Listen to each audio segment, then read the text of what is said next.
When the holidays start to feel a bit repetitive, reach for a Sprite Winter Spiced Cranberry and put your twist on tradition. A bold cranberry and winter spice flavor fusion, Sprite Winter Spiced Cranberry is a refreshing way to shake things up this sipping season. And only for a limited time. Sprite. Obey your thirst.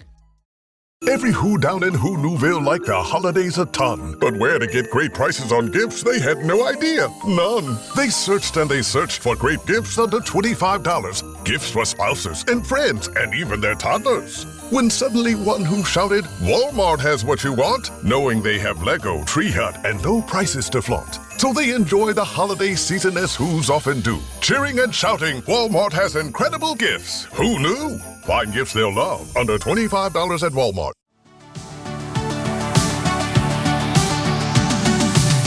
Welcome to the Dr. Raj podcast with Dr. Raj Dasgupta, a show all about educating patients, students, and aspiring doctors about better patient care.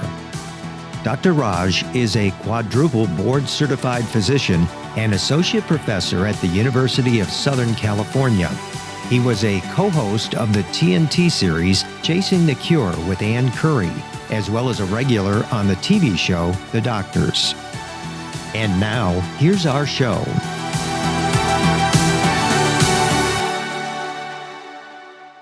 Hi, and welcome to the Dr. Raj podcast. So what is this a podcast of? Well, what are the buzzwords? Wellness, happiness, great stories. And sometimes we do have some stars on the podcast.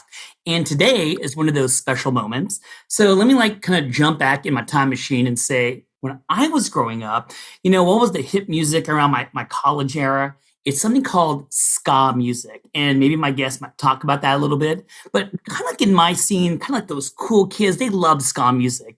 And one of the bands that I kind of followed when I was growing up was called Save Ferris. And I'm not joking. We actually have the lead singer of Save Ferris, Monique Powell, on my podcast today. How cool is that? So before I just, throw the mic over, my fans, how we do things. We got to read the bio first, and then we're going to go meet our guests. So Monique, Los Angeles born, in Orange County, California, educated, was classically trained from the age of 11 with a passion for punk at the age of 9. Monique's first love was ballet. We'll talk about that. And then Nick Rhodes from Duran Duran, for those who don't know, Hungry Like the Wolf. Her name is Rio. Then David Bowie, and then all of Devo. But hearing her first specials record at 13, Monique knew she'd be in a band one day. At 19, after singing in an all-girl ska band and a Zappa-inspired experiment called Larry, Monique found herself singing in an Orange County ska band called Save Ferris. Little did she know that she was living smack in the middle of a musical phenomenon. Save Ferris was to ride what soon would be called the third wave of ska. Within months, Save Ferris was signed to Sony Epic Records and spent the following years touring the world. In 2013, Monique acquired full ownership of the band name. Under her leadership, Monique has been riding higher than ever, shimmying, burlesquing, whatever that means, and belting her way from stage to stage and country to country, spreading her gospel. And I put this in bold to say it, with oomph, ska now more than ever. Single-handedly making millions smile as she does. Her life goal is to help and to heal. Why is she so perfect for my podcast? Monique is a survivor of many things. And if you want to know more, you could just ask her or listen to this podcast. Her life is an open book. And with that being said, Monique, thank you for being on my podcast today.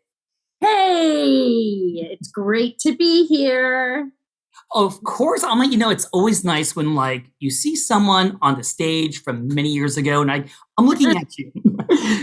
I know it was young, but how and when did you start getting into music? And was it because maybe your parents were musicians? How did that happen? My parents were not musicians, but my dad loved to sing. And I had to retire from ballet at the age of 11. And that's when I thought, I'll give singing wait, what do you say? Singing a try. Now, why did you have to retire from ballet? It doesn't seem like 11 is people are starting ballet. Like, was it not your thing? You didn't like wearing the tights and doing the stuff? Oh, I loved ballet. I was a ballerina starting at the age of 2, and I loved it. But what happened was, I think I grew faster than my ankle muscles could strengthen. So I had sprained ankles all the time. And then my heart was broken when my ballet teacher said that I couldn't be on point anymore, which was like every little girl dreams of having point shoes and being on point. Yeah. And I had already for a couple of years at that point. So, I mean, with the early retirement of the ballet and you being in the music scene, what about instruments? Like, I love your voice. I've seen you totally rock the mic. Do you play anything? And the cowbell doesn't count. Well, I play a lot of things, but none very well. Just my voice. I mean, I had to study piano for my major, and I played some guitar and some bass and a little drums and some keys and all that, but none of it very well. During your concerts for Save Ferris, do you ever grab the bass and kind of do a little bit there, or do you just stick to the mic? I like to stick to the mic, although I would probably prefer picking up the guitar. I'm a little bit better at guitar than bass. Well, you know, one thing that got me kind of excited when I was reading about you is that we love the same music. So I am an 80s music junkie. So I love that your bio said Duran Duran. And I wanted to let you know my first record, that's how old I am, was 7 and the Ragged Tiger. So what is one of your favorite Duran Duran songs? And what other 80s bands did you like besides Duran Duran? So when I was younger, obviously it was the hits. It was Her Name is Rio and all that. But now as an adult, there is a song of theirs that I really like, and I find it very elevated musically. It's a song that I play all the time when I DJ. That's another thing. I really enjoy DJing. I do that a lot. I didn't see that on the resume. I didn't know you're also a DJ. I wouldn't call myself a DJ. I feel like if you don't know how to spin a record, you probably shouldn't call yourself a DJ. I like to play music at parties, and I make really great playlists, and I know how to put all the music together by key and tempo and all of that, but I wouldn't say I was a DJ. So Monique, when you were young, since me and you are about the same age, did you make little mixtapes and had your Monique mixtape growing up for some of our kids? Yes, of course. Of course I did. I mean, I still have like all of my sister's original cassette tapes. I even have some of my sister's like original 8 tracks. Where do you play it? Where do you play it? That's hilarious. You're going to think this is crazy, but my parents have an 8-track player that still works. No, they don't. I swear. That's so cool. The Pistols, never mind the Bullets, is stuck in it. So that's all you can listen to on there, but at least it still works. Yeah. So let me ask you the transition question, because, you know, I could talk 80s all day with you and Duran Duran, but they're not ska music. So no. My question to you, and this is kind of a 2-parter, is kind of like, can you explain to my listeners what ska music is? I'd love to hear how you explain it. And how did you go into ska from like Her Name is Rio? I don't understand the transition. Basically, I was listening to whatever my sister was listening to. She's 11 years older than me. I talk about her a lot. She's my favorite person on the planet. I just love her. And yeah, like she was listening to K-Rock in the 80s, and it was like whatever was coming up and on Rodney on the Rock.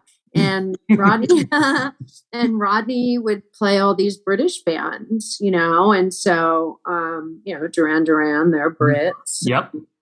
Evo is not. They're from Ohio. But they're super cool, and K-Rock played them too, and kind of made their careers, as Save Ferris's career. Rodney made our career, and so did K-Rock. So yeah, so then the Specials came out, all this second wave of ska, which was in the 80s. It's the Specials, the Selector. Madness. Madness. Yeah. So you remember, yeah. I just love them. And also with the creation of MTV, soon thereafter, Dexy's Midnight Runners Come On Eileen was one of the first music videos I ever saw. And I was like obsessed with the fashion and everything because they were wearing like overalls, like jean overalls with just a little bra underneath, and I was like, oh, that's so daring. And I love them. Yeah. How does Monique describe ska music? Well, the way I would describe it is the way that it was described to me. And that is music played on the upbeat with horns or sometimes keyboards rather than horns, but for the most part, horns. And obviously, with every wave of ska, there's something new that happens with our wave. We sped it up and sort of ran hand in hand with the pop punk scene. So that was a big part of what we did. Yeah. So on the upbeat, so meaning on the 2 and the 4.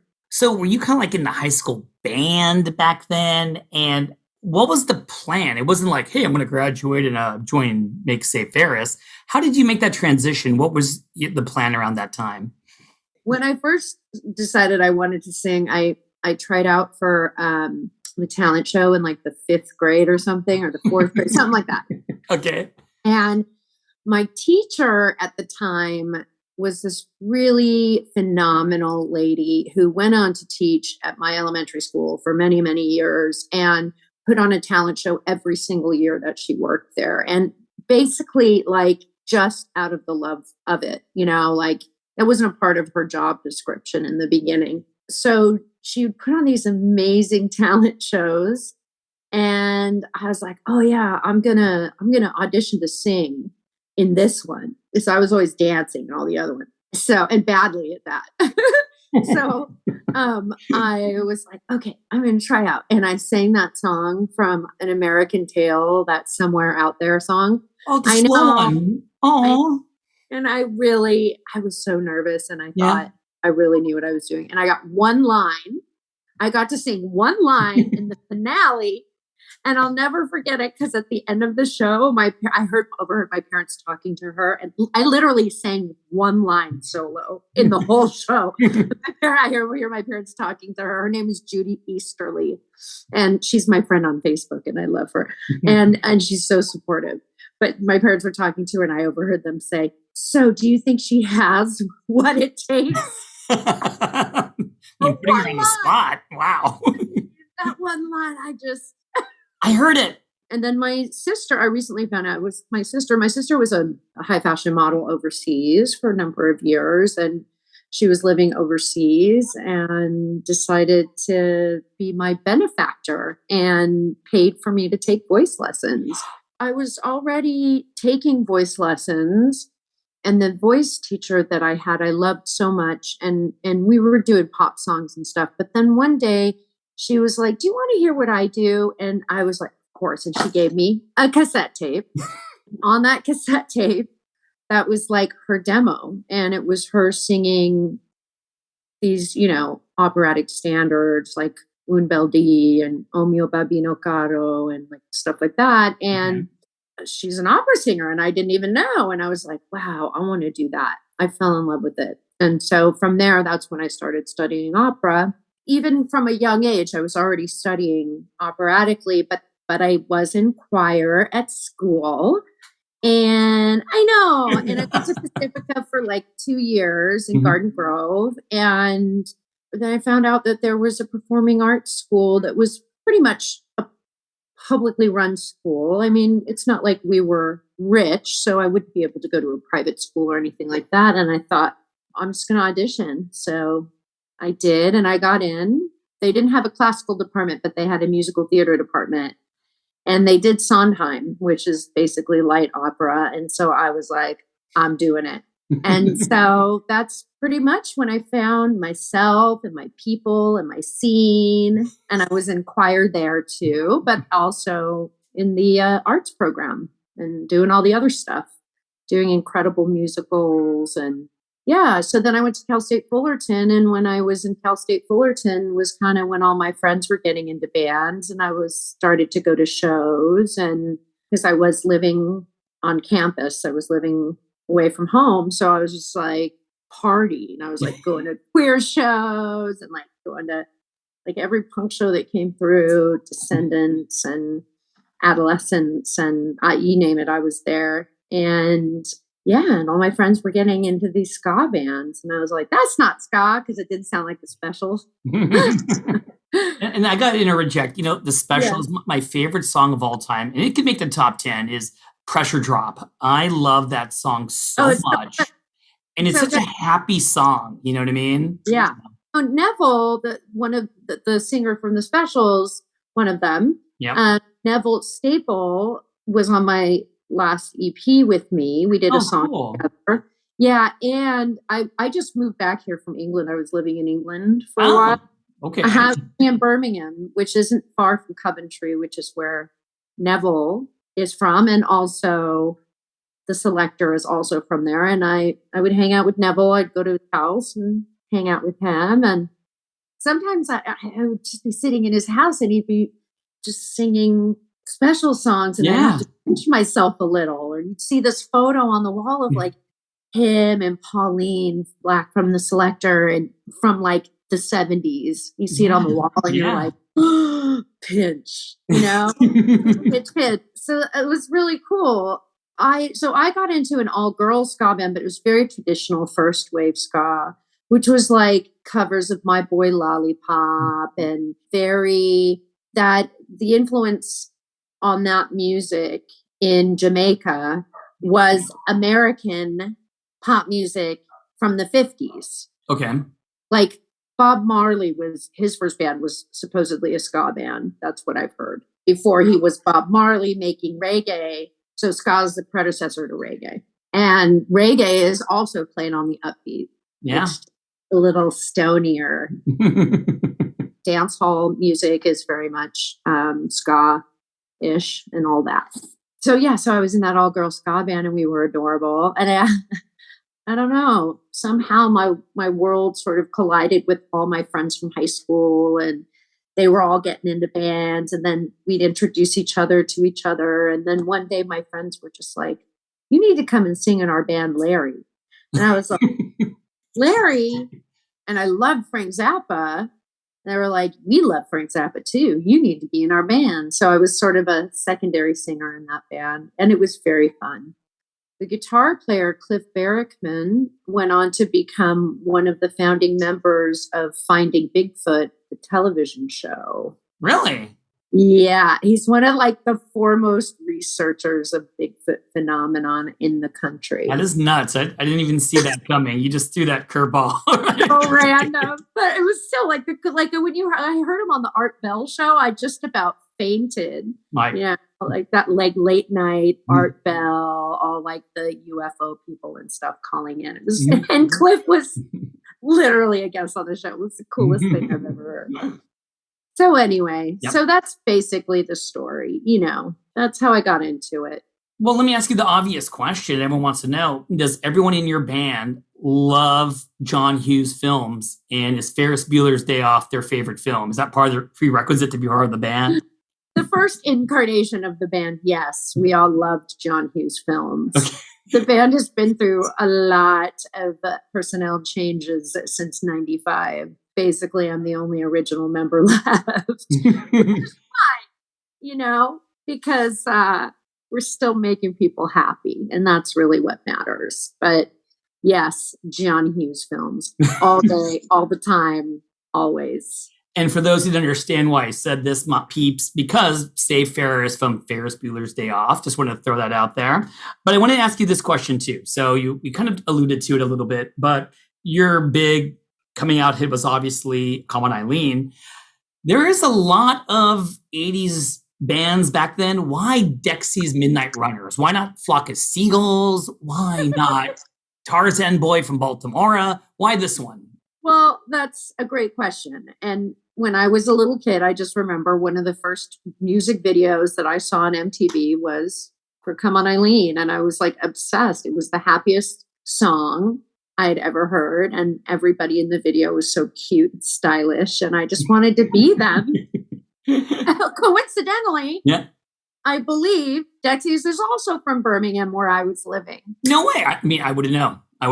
Like, why Birmingham, Monique? And of course, it's because Dexys was from here. I assume the ska family in Orange County is not that big. So you and, Save Ferris, when I saw him back in the late 90s, was my thing. There were two other bands I just was gaga for. So I want to know if you ever got a chance to perform with them. One band's called Dancehall Crashers, and they're just super awesome. Another band was called No Doubt before Tragic Kingdom. I used to follow good old Gwen around because I thought she was amazing. Have you ever met these bands? Are you guys part of the ska family together?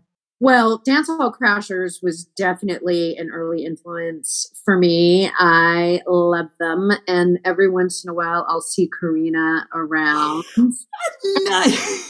Yes. And last I checked, she was touring with a punk band called No Effects. No kidding. I didn't think she did that kind of music. I know No Effects are very hardcore. You know what I mean? Yeah. Some years ago, I was in San Francisco at Fat Mike's studio, and she was there, and she was kind of music directing for some projects that he had, and it was super cool to see her. So that's Karina. She's still making music and wonderful at that. And then No Doubt. Yeah. So Gwen had Save Ferris opening for her. So we opened the last weekend of Irvine Meadows before it closed down. Okay. So us and Gwen.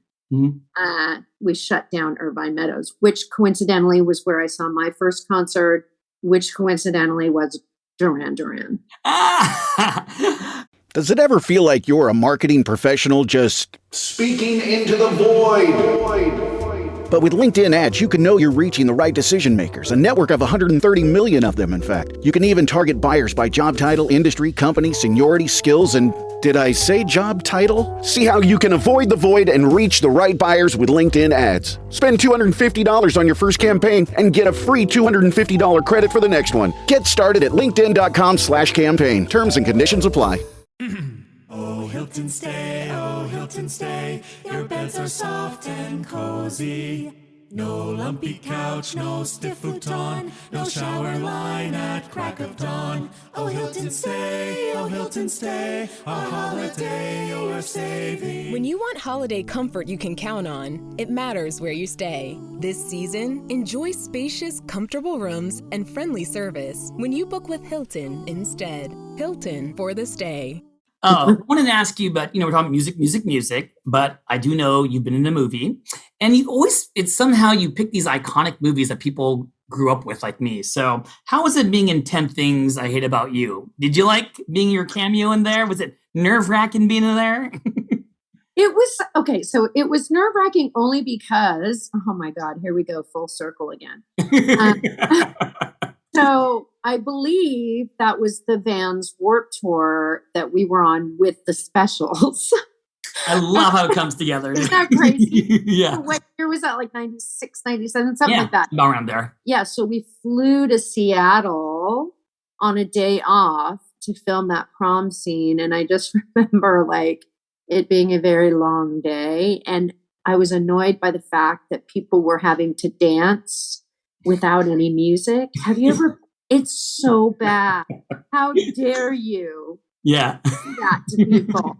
Just make extras dance around and like there's no rhythm for them to follow. For our part where we were doing our song, I think I may have had an earpiece in or something. And so I could hear a little bit of what I was supposed to be mouthing to, but the whole thing was weird. But it was also very cool because I knew that we were on the precipice of something really cool. And Heath Ledger, who since he was sort of a new up and coming guy, and such a tragic, sad end to such a story that was supposed to be a really, really beautiful and long and lengthy one. But that was like maybe his first American film. So it was kind of cool to be on that with him. And you're kind of in one of those movies that people do remember. And I remember that scene in the museum. I mean, you'd be surprised. Yeah. You'd be surprised. Like, we'll be playing in Southeast Asia. Yeah. And I'll be meeting kids and they don't really speak English, but they can say 10 things I hate about you. Like, they can literally say it like an American. 10 things I hate about you. I'll be like, what? That's why you're here? Because you saw us in that movie. Rad. I think that when they made that film, they were kind of hoping that this director would be maybe the new John Hughes, or maybe John Hughes was a huge inspiration for the film. And the name of the band, Save Ferris, all of it sort of tied together. So that's what I think. It's just my theory. I don't know. Don't quote me on that. I won't quote you, but I will ask you this one. So this one I wanted to ask you. So I was looking at your timeline, and there's a huge gap before the album after that. You know what I mean? And for those who don't know, your follow-up album was Checkered Past. So my question to you is, why such a long wait? And one of my favorite bands of all time is Oingo Boingo. And I read that you're buddy with John Avila, who is one of the coolest bassists in the whole world. How did that happen, and why is such a big gap in making albums? All right. So first question, the big gap. The band changed personnel. I kind of hired some new players and kept going for a little bit and then stopped. I was having some really severe spinal issues, actually. It very difficult for me, and I only had health insurance for a short time. And also I was battling depression really, really bad. You? Oh, yeah. I have struggled with depression most of my life, major depressive disorder. I'm not surprised, but when you make so many people happy, you have the most beautiful smile in the whole world. It's so hard to think about that. You know what I mean? Yeah, it's hard, trying to understand where it all comes from. Are my spinal or my cervical spine issues and my lower back issues, is the pain stuff related to that? I doubt it. I remember being small and having a difficult time. I was born with a happy demeanor, just happy-go-lucky. And when you're born with that and you're not feeling 100%, you feel it hard, because being happy is so important to me. And so when I can't be, I really feel the loss. So there was about a 10-year gap, and then I brought the band back and I had my neck reconstructed from the back. Had a 4-level posterior cervical laminoplasty without fusion. There was fusion, but they just didn't. Anyway, I had what's called the basket, and they sort of pulled everything off the spine. So I have some spinal cord damage right up here. And so I don't know if you read about this or not, but when I got married, I got health insurance. I got really good health insurance. Okay. And at that point I went, oh, well, maybe let's get some imaging done of my back and my neck. Because for years I've had issues with that. Yeah. And, literally I'd be flat on my back for 3 days and I wouldn't be able to move. I had some really bad things happen with that. But it had just become a part of my life. It had been going on for a very long time. Wow. Really, since I was maybe 17 or something. And it's because you're so young, and maybe I'm being a little nosy, but because my wife, who you met, is a rheumatologist, bone pain, back pain, neck pain. When I hear buzzwords, woman, young, cervical spine, was there an overlying diagnosis, or was it from you hopping around on stage too much, or did they give you some kind of diagnosis, or are they just kind of fixing the spine? You know what I mean? So it was major cervical stenosis, but it was, I can't remember exactly the language, but there was calcification. Wow. And the pointed calcifications had embedded into my spinal column, my spinal cord. Yeah. Cervical spinal cord. And they had been there for a very long time. Wow. So after I got this imaging done, it was so weird. It was so I went to Cedars Spine Center.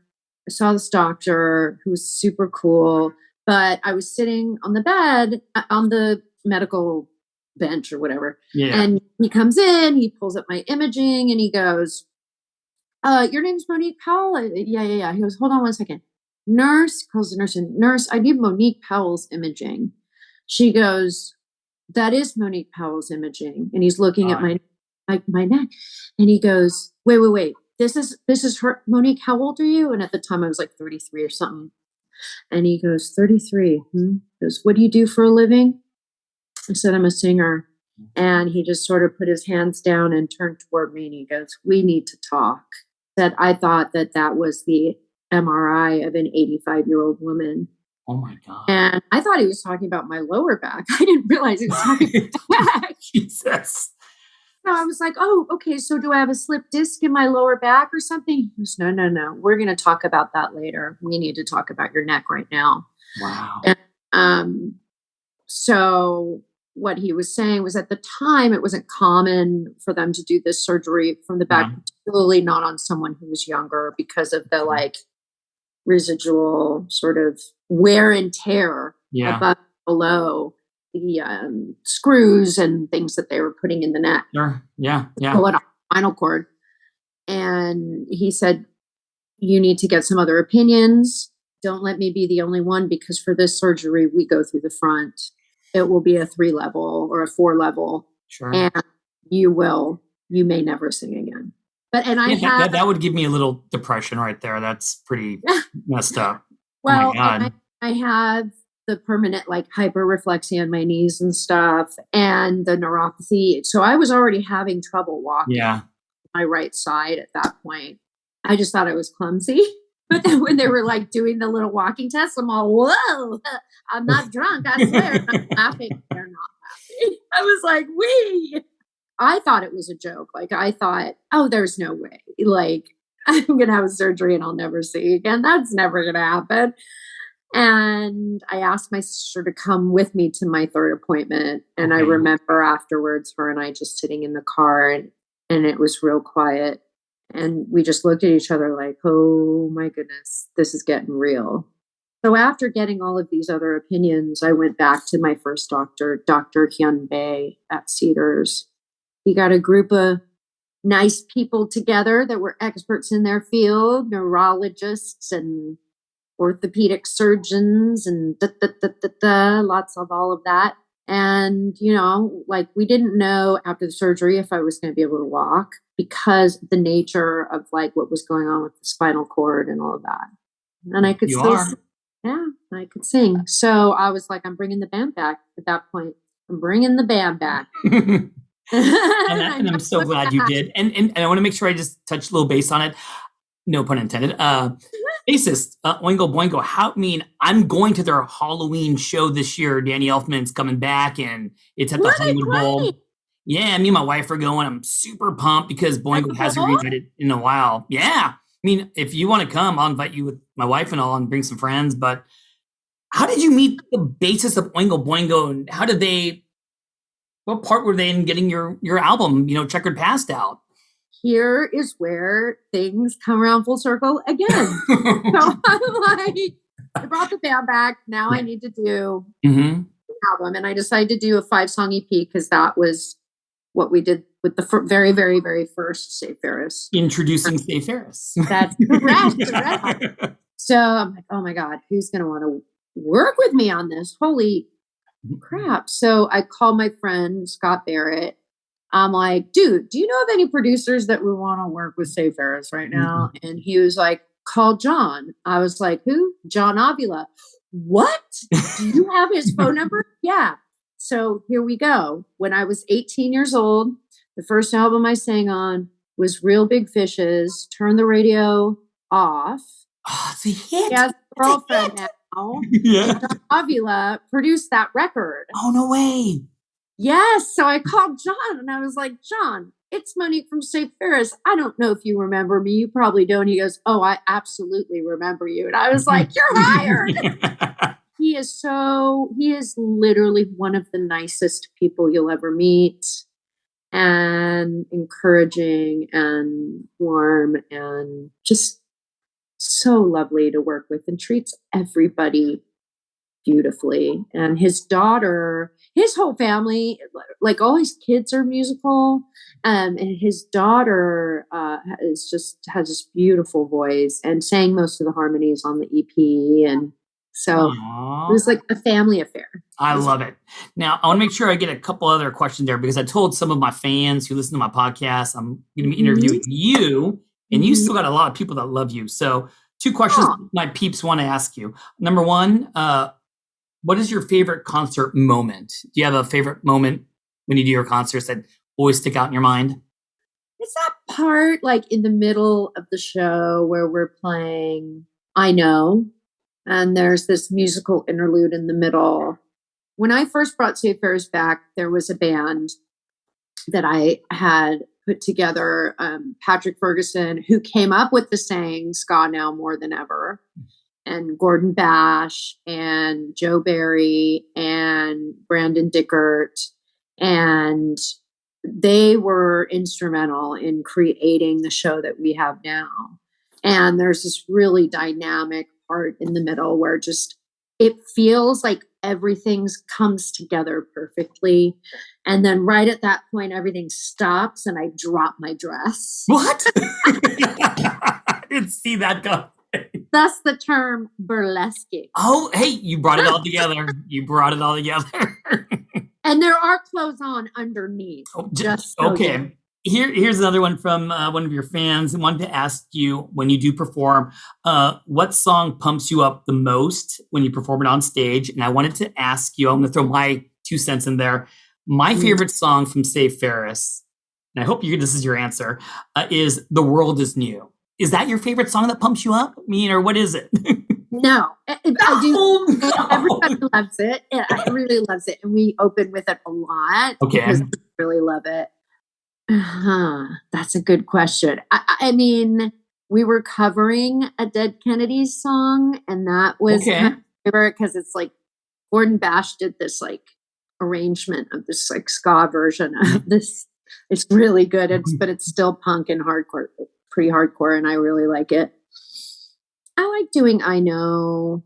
I like doing Lies because I really get to sing. What about Under 21? That song I hate doing. What? It feels wrong that a 47-year-old woman is singing Under 21. And I've talked to stand over it and they're like, but people requested and they love it. They need to do it for them. I'm like, but I'm lying to them. Lying. So that's a difficult one for me.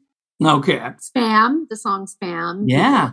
They love that one. With all these being said, where are you now? Meaning that, what are your goals for Monique? What are your goals for Save Ferris? What do you think about in the future now? What do you want to accomplish? Right before COVID happened, I was in negotiations for a Las Vegas residency, but it was a concept that I had come up with that is not like, it's for our people. It's not for the Celine Dion ilk, or the Adele, although they are fantastic, Adele and Celine. Yes. I mean, but when I go to punk rock bowling in Vegas every year, like when we go to Vegas the rest of the year, which shows are we going to see? There's nothing for us there. Yeah. So I had been writing a show kind of tightly based around the character that I created in Save Ferris. So I'm going back to working on that again. Okay. Yeah, everything in Vegas changed over COVID. And so we're back to square one a little bit. So I'm doing that.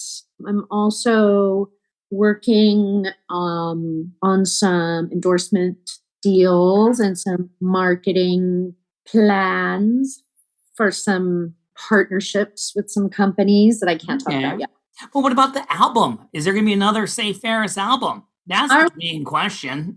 Listen, I have struggled with this, baby. You wouldn't even believe. And okay, when you're not on a label, because we were dropped by Epic in 2001, you have to finance everything. And because I'm the sole business owner, I have to finance everything. And I ain't no Gwen Stefani friend.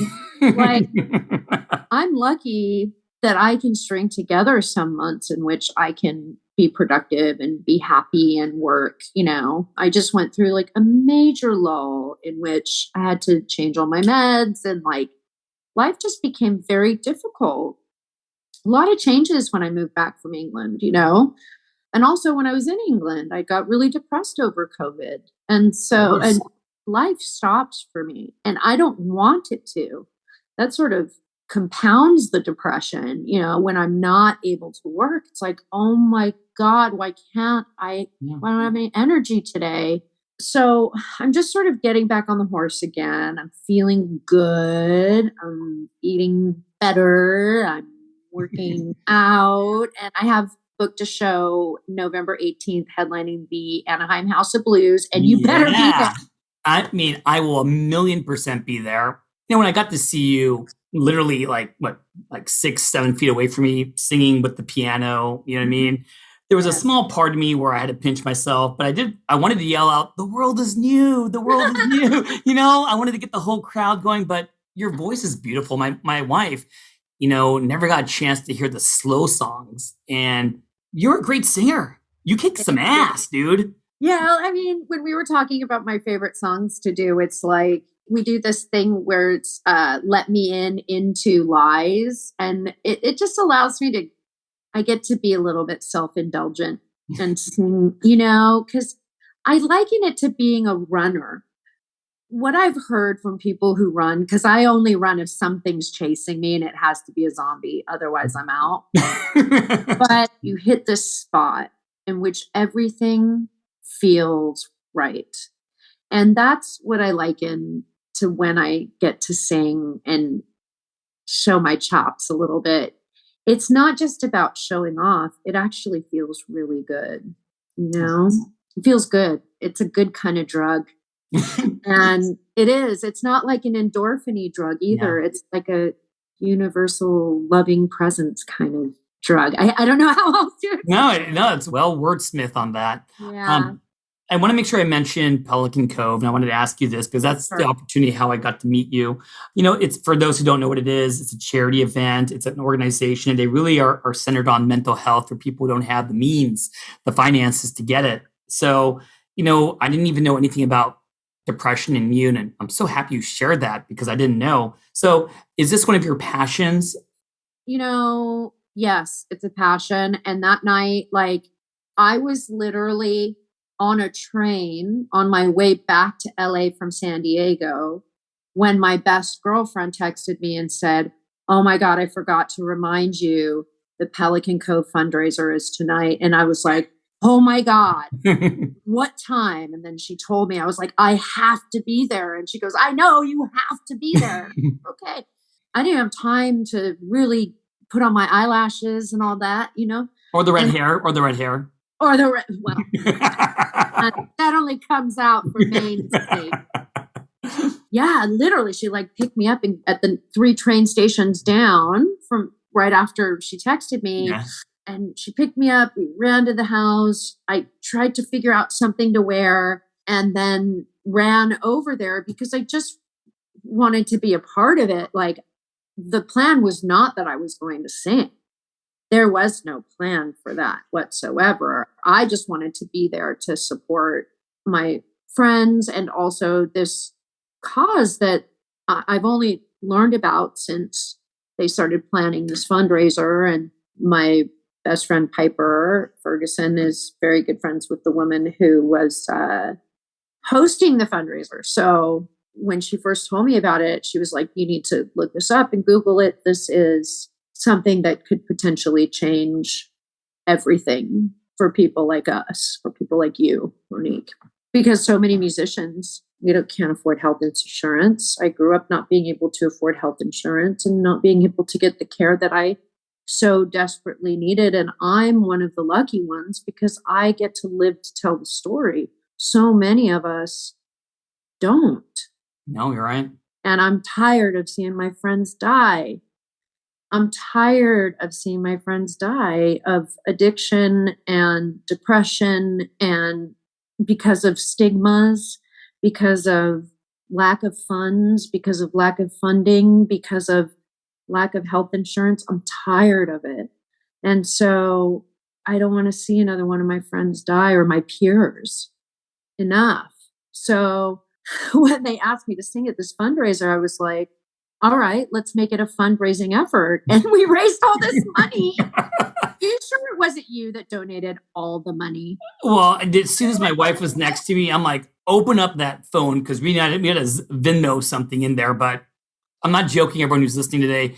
What, in a matter of 10 minutes, we're talking thousands of dollars. I had the chills just thinking about it. That was awesome. Probably one of the greatest moments ever in my life because, that was people like saying, I care, not just about you, Monique. No, I care about people I don't even know. Like I care about them. Yeah. Getting what they need to be able to live and thrive. For me, there were times that I just want to live. Thriving wasn't even on the table.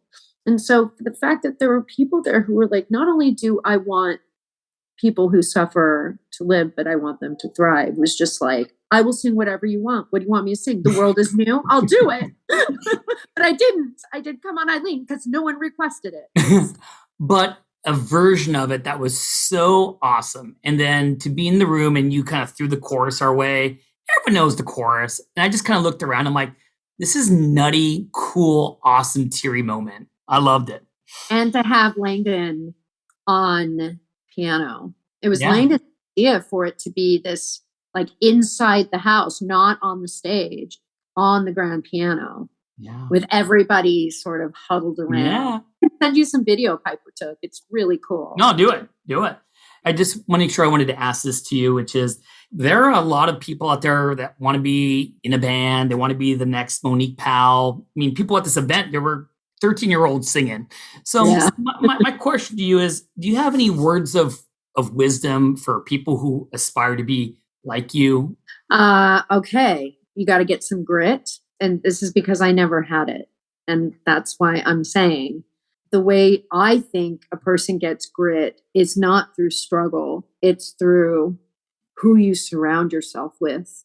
And truly, if you do not have a strong foundation of people who will tell you the truth, who love you unconditionally, and you know that, if you do not have that, and I'm not talking 50, I'm talking like 3 or 4, because I mean, honestly, that's all you need. 1 or 2, 3 or 4.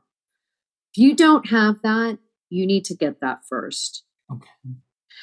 It makes all the difference. It is the difference between living and thriving, because you can sell all the records there are and, still be a Kurt Cobain.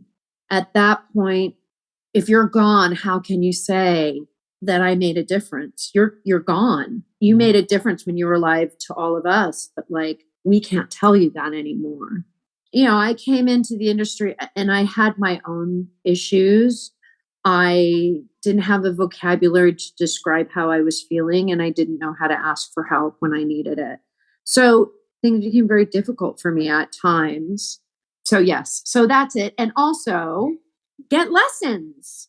Do what you can. Get in, really get into school music, into school choir, and start your own projects and be creative, and don't be afraid to be you, because that's also very important. I think there's so many like manufactured artists out there where I just look at it and I'm like, that's not who you really are.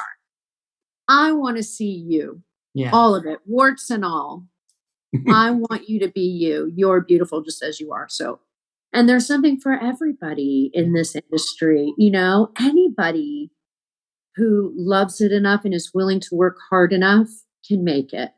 And I truly believe that. People are like, not just anybody can be a singer. And I was like, honey, you want it bad enough? I promise you, yes, you can. Well said. And I'm going to just make sure I get it one more time, because your concert's coming out. Can you just mention where it is one more time? And if there are people that are going to be wanting to follow you, do you have a website or some kind of Instagram thing you want to mention? Hit me. Sure. Yeah. I mean, I kind of removed myself from social media a couple years ago. We're going to be doing some ads and announcements on Save Ferris Instagram, Facebook, all that. But I'll be honest, it wasn't good for my mental health. So I had to step back for a little while.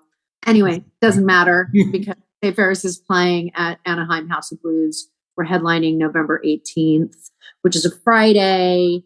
And you're the first one to hear about this, but I'm going to do a meet and greet too.